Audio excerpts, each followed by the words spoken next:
Today in our 2018 GMC Acadia, we're going to be installing Roadmaster's EZ5 baseplate, part number RM-523189-5.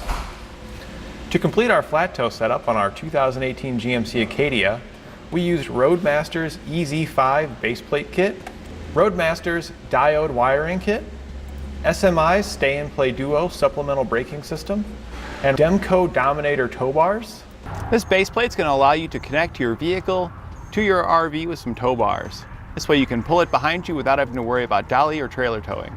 The baseplate has locations to hook up your safety chains, locations to connect your 7-pole connector, your breakaway switch, as well as your tow bars. The tow bar is going to be hidden behind your front fascia, so that way you don't have to worry about too much showing. You're only going to have a little bit sticking out, so it won't detract too much from the looks of the vehicle.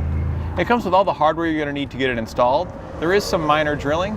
Let's show you how to do that now. We'll begin our installation by removing some of the bolts we can get our fascia off. There are some Torx bolts, a total of 7 that we're going to need to remove from the front here with a T15 Torx socket. You'll skip the ones that are in the square there.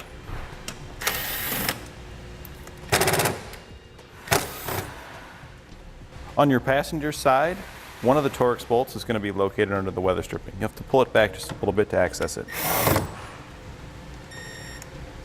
We'll then remove the 4 Torx screws located here on your fender liner.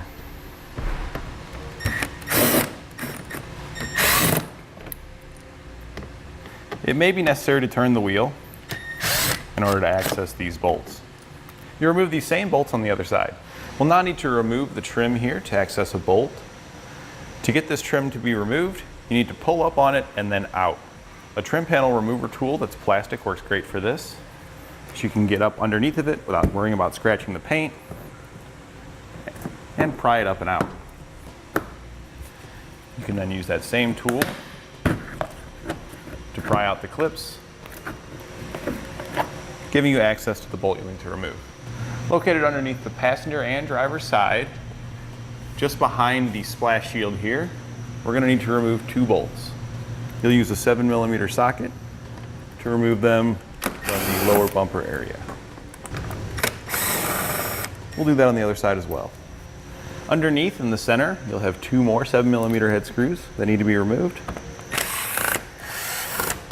On our passenger side, there's one connector we'll need to unplug.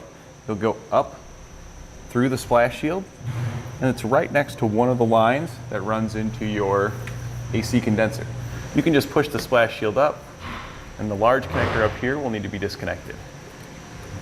There's a lock tab here that we'll need to release.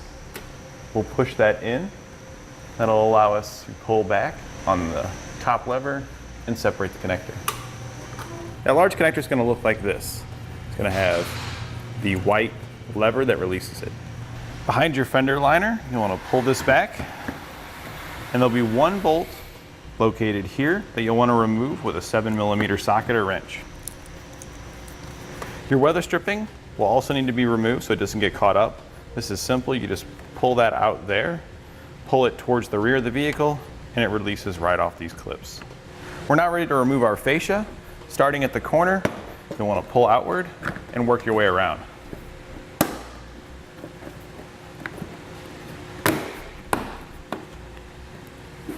Once you've got one side, you can swap and do the other side. You can then pull outward on the bottom of your fascia, lifting it up off of the tabs, and then pull outward. Now you want to check, make sure that you did your connector all the way unplugged and that's not caught, and now we can set it aside. We'll now remove the top 2 bolts that connect our subframe to the frame. Use a 13mm socket to do this.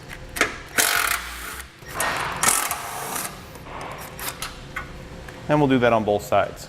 We're now going to remove our air deflector. You do have the option to trim it. You can do that per your instructions if you so desire. We'll be removing it. There's a total of 5 bolts that you'll need to remove with a 7mm socket. 3 on the bottom, 2 on the top. And we can now set this aside as we won't be reinstalling it. We'll now need to get our base plate in place. You'll want to go in on the passenger side first, maneuvering through the hoses Then carefully on the driver's side, go underneath your cruise control module and bring it up on the inside of the frame. We'll now take one of the smaller 1/2-inch bolts, place on a 1/2-inch lock washer. We're going to use the top hole in our base plate, then we're going to slide that bolt through the hole in the base plate and the hole in the frame.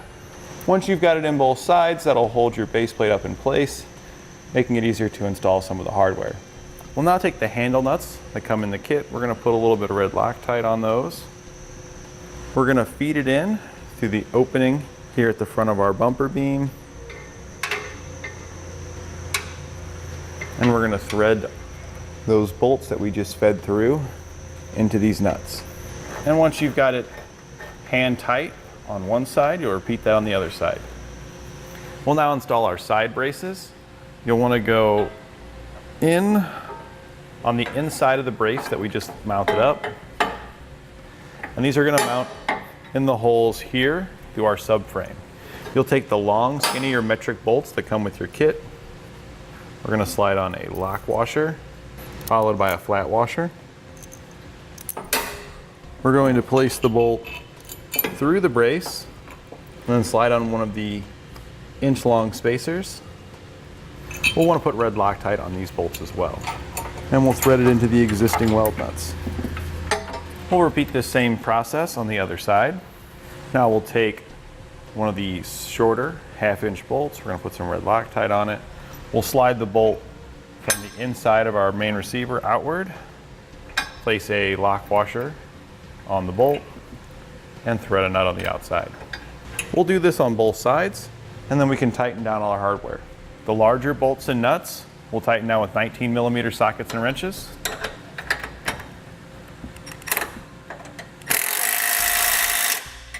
And we'll tighten down our smaller bolts with a 13mm socket.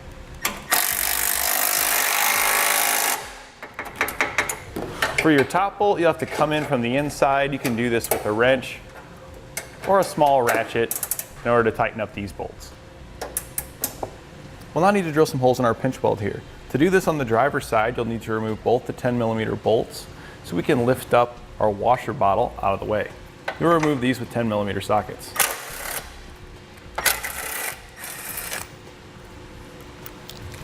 And we can now just push it up out of the way. In order to keep your washer bottle up out of the way, I recommend pushing it up a little bit, and then I'm just going to use the handle of a hammer just to keep that propped up. Now we'll need to mark where we're going to need to drill our holes. Refer to your instructions for the exact measurement. Make those markings. After you've got the distance marked, we're going to mark it in the center vertically. We'll now drill out our holes using the marks that we made. I like to start with a smaller drill bit to make a pilot hole and to line things up. We'll start by marking both the holes. Then I'll use a little lubrication to make the drilling process easier.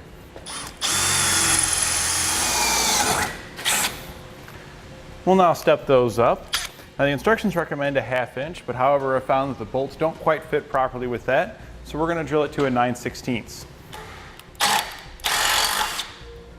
We'll now take the long, large bolts that come in the kit. We're going to put some red Loctite on it.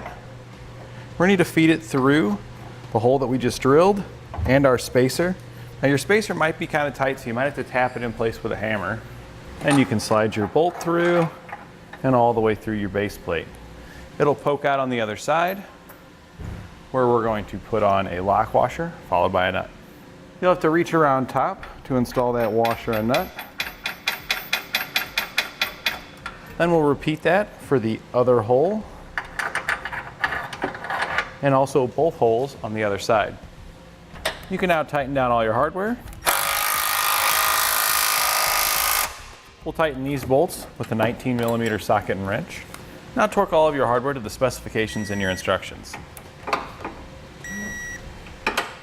We can now reinstall the bolts that hold our washer bottle on. Then you can cut off the excess of your handle nuts. Just use a pair of side cutters. I like to kind of bend it while I'm cutting. Makes it a little easier. Now cut out the template provided in your instructions, lay it on your fascia, and mark the hole. You'll also want to mark out the spot over here for your safety chains. We'll then mark the other side and cut those out. Now take a hole saw and then cut out the circle that you just marked. Now in cutting through plastic with a hole saw, sometimes going backwards is actually easier because the blades are going to be with it instead of against it. It'll still cut this way. We're using a 2 1/4 inch hole saw to make this cut. And now you can reinstall your fascia in reverse order from the removal. Now if you're going to install other components for your flat toe setup, such as a braking system, diode wiring, and everything else, it's a good idea to do that now before putting your fascia back on, as it'll make those installation procedures much easier. Once your fascia is completely on, you can install the quick release adapters that allow you to attach your tow bar. They simply slide in, press in, turn, and the pin will lock it into place. You want to make sure that the label is facing towards the top. You also know you have it in the right position if the locking tab here is towards the top and not towards the bottom. We'll put the other side in as well. And that completes our installation of Roadmaster's EZ5 baseplate on our 2018 GMC Acadia.